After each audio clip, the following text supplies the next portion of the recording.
कि आंखों में अरमान लिया, मंजिल को अपना मान लिया, तो आसान क्या और मुश्किल क्या, बस ठान लिया तो ठान लिया। तो हेलो दोस्तों, नमस्कार। हमारे इस YouTube channel DR science classes में आप सभी का हार्दिक स्वागत और अभिनंदन है। हम पिछले सेशन के अंदर जान चुके हैं कि जो वैसेक्टोमी या ट्यूबेक्टोमी होती है वो क्या होती है। यानी कि जो वैसेक्टोमी होती है वो क्या होती है कि शुक्र वाहिका में चीरा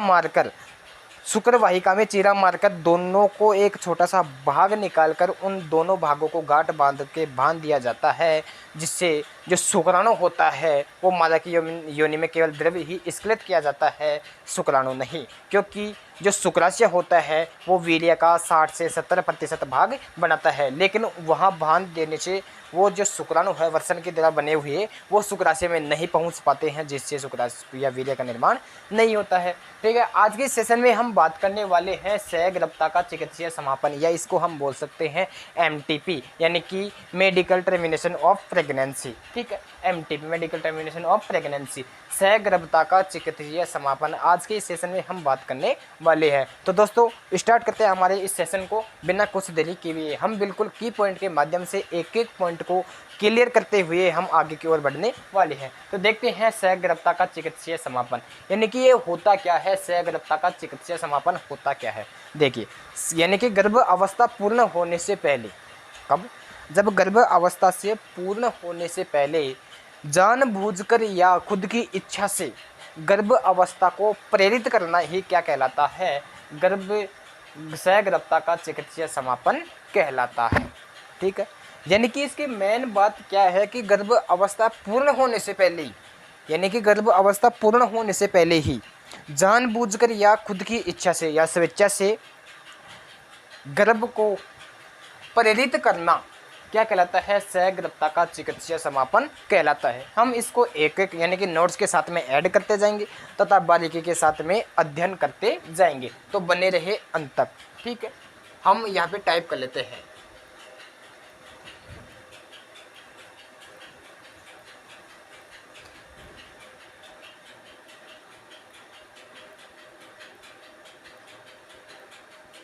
गर्भावस्था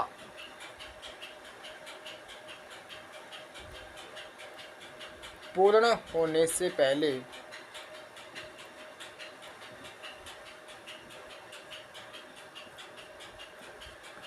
जानबूझकर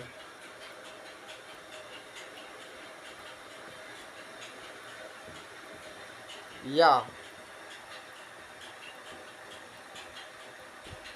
स्वेच्छा से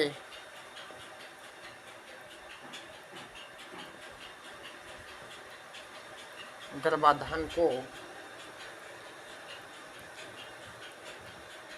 प्रेरित करना क्या कहलाता है, सहगर्भता का चिकित्सीय समापन कहलाता है। समापन कहलाता है,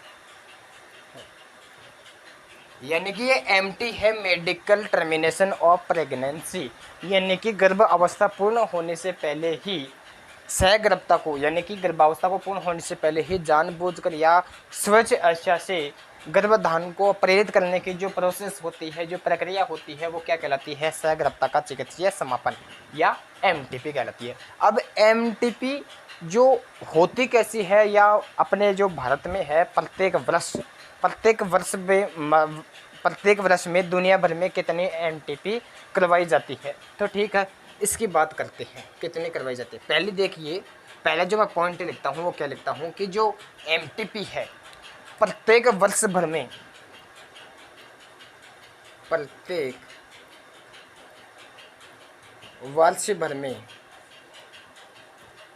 यानी कि प्रत्येक वर्ष भर में जो MTP होती है वो कितनी होती है, प्रत्येक वर्ष भर में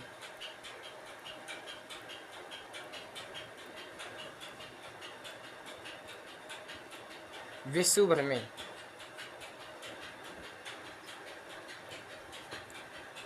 40 से 45 मिलियन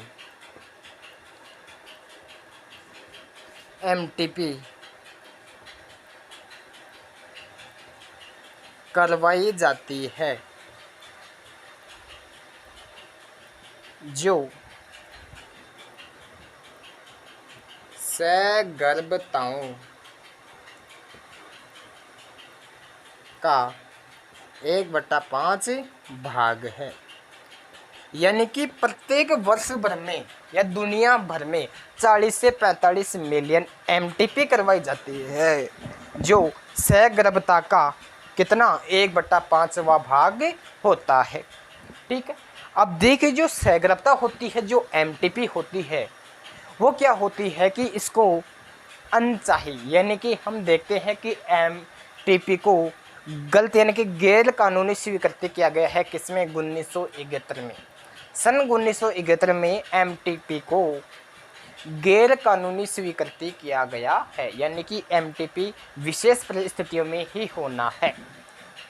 अनचाही एमटीपी या सगर्भता का चिकित्सीय समापन नहीं हो सकता। इसके लिए सरकार ने गैर कानूनी स्वीकृति लागू की गई है सन 1971 में। ठीक है, और इसी के साथ में ये एमटीपी कब करवाई जाती है? ये करवाई जाती है कि सगर्भता के दौरान में माता एवं भ्रूण के मध्य होता क्या है, माता एवं भ्रूण के मध्य हानिकारक प्रभाव या घातक हो सकती है या कोई रोग का पता लगाने के लिए एमटीपी करवाई जाती है। ठीक है, हम सेकंड बिंदु टाइप करते हैं, यानी कि एमटीपी को कानूनी स्वीकृति लागू की गई। कब की गई? 1971 में। ठीक है, और कौन सी परिस्थिति में करवाई जाती है एमटीपी? एमटीपी करवाई जाती है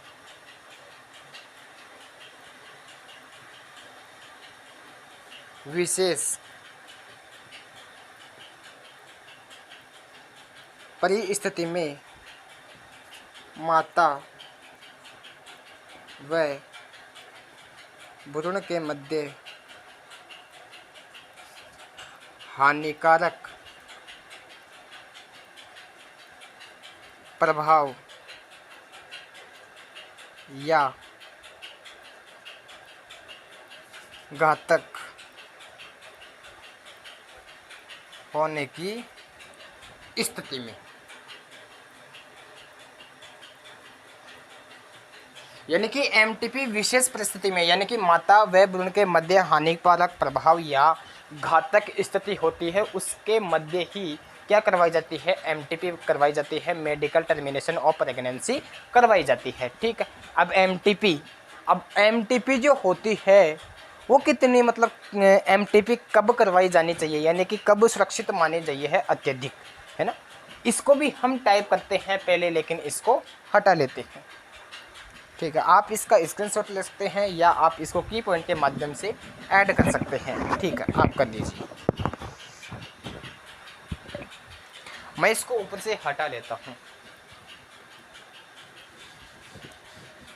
ठीक है, एमटीपी कब करवानी चाहिए? एमटीपी फोर्थ बिंदु आता है हमारा, एमटीपी कब करवानी चाहिए, यानी कि एमटीपी सगर्भता के दौरान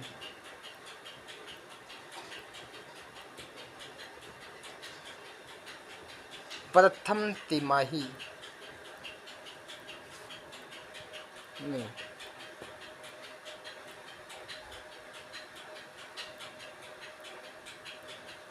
अत्यधिक सुरक्षित माना गया है। यानी कि एमटीपी सगर्भता के दौरान प्रथम तिमाही में अत्यधिक सुरक्षित माना गया है। प्रथम तिमाही, या इसको हम बोल सकते हैं क्या? हम इसको बोल सकते हैं 12 सप्ताह है। ठीक है, प्रथम तिमाही या 12 सप्ताह तक जो एमटीपी करवाई जाती है वो अत्यधिक क्या मानी गई है? सुरक्षित मानी गई है। हम बात करते हैं अगली, जो एमटीपी दूसरी तिमाही, यानी कि दूसरी तिमाही में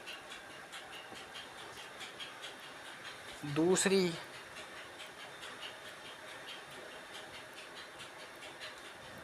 तिमाही में एमटीपी संकटपूर्ण व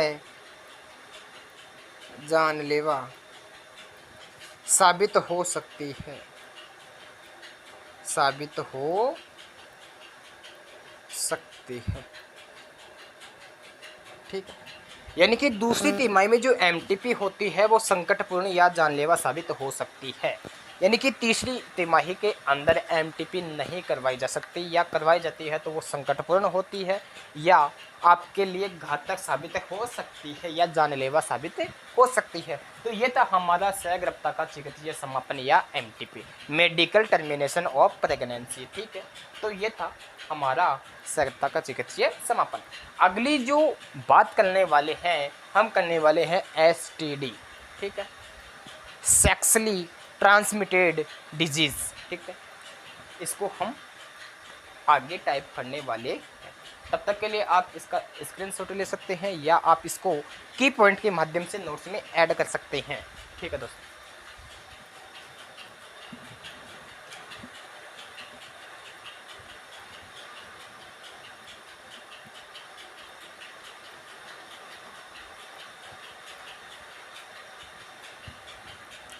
हेलो दोस्तों, इसको मैं हटा लेता हूँ।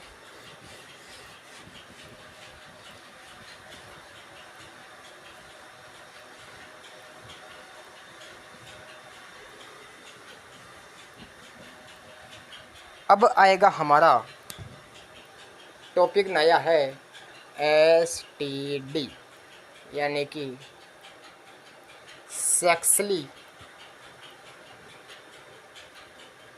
ट्रांसमिटेड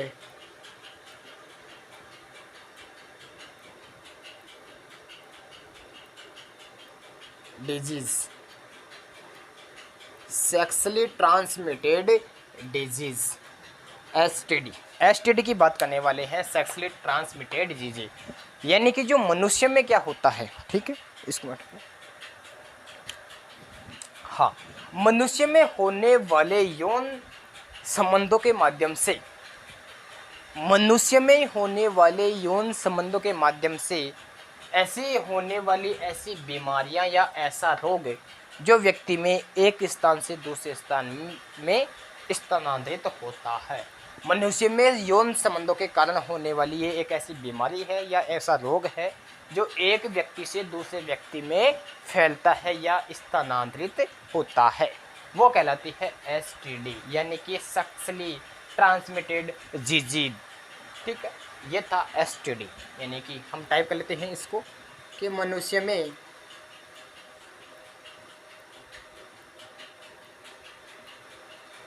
होने वाली ऐसी बीमारियां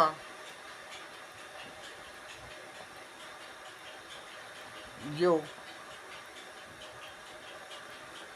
यौन संबंधों के माध्यम से, यौन संबंधों के माध्यम से एक व्यक्ति से दूसरे व्यक्ति में पहुंचती है, क्या कहलाते हैं? एसटीडी कहलाती है, सेक्सुअली ट्रांसमिटेड डिजीज कहलाती है। एग्जाम्पल की बात करते हैं, एड्स किसके द्वारा? HIV के द्वारा। ठीक है, यानी कि मनुष्य में होने वाली ऐसी बीमारियां जो यौन संबंधों के माध्यम से एक व्यक्ति से दूसरे व्यक्ति में स्थानांतरित होती हैं या प्रवेश करती हैं, तो वो क्या कहलाती हैं? एसटीडी कहलाती हैं, यानी सेक्सुअली ट्रांसमिटेड डिजीज़ कहलाती हैं। एग्जाम्पल की बात करते हैं, जो एड्स होता है, जो एड्स रोग होता है वो किसके कारण होता है? कौन से जीवाणु के द्वारा होता है? कौन से वायरस के द्वारा होता है? तो वो होता है HIV वायरस के द्वारा। तो ये था हमारा एसटीडी। और भी हम बात करते हैं कि जैसे गोनेरिया होती है, वो गोनेरिया किसके द्वारा होता है? नाइसीरिया, ठीक है, नाइसीरिया गोनेरिया नामक जीवाणु के द्वारा, ठीक है। अब बात करते हैं कि जो रोग होते हैं उस रोग में एक आता है गोनेरिया।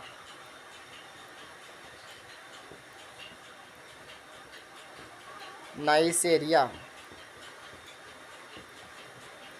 नाइसेरिया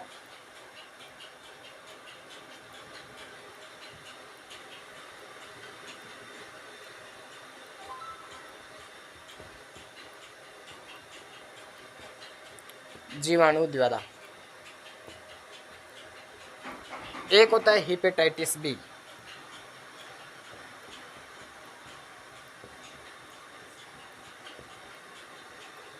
वो किसके द्वारा है? यकृत शोथ।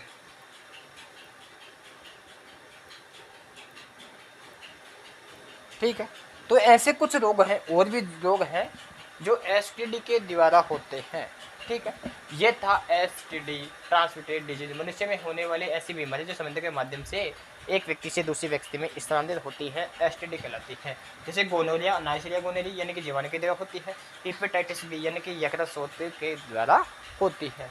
एसटीडी के कारण भी है, ये किसके कारण होती है? यानी कि जो गर्भ निरोधक जो विधियाँ होती हैं उनका मतलब एक तरीके से उपयोग यानी कि दुरुपयोग करने से, या विषम परिस्थितियों में यदि उन गर्भ निरोधक विधियों का असफल हो जाने से कई प्रकार से हो सकते हैं। ट्रांसमिटेड यानी कि गर्भ निरोधक विधियों का उपयोग नहीं करने से भी एसटीडी हो जाता है, सेक्सुअली ट्रांसमिटेड डिजीज। ठीक है, तो ऐसे कई कारण हो सकते हैं। तो दोस्तों आज के इस सेशन में इतना ही, मिलते हैं कल के सेशन में, तब तक के लिए बने रहें। जय हिंद, जय भारत।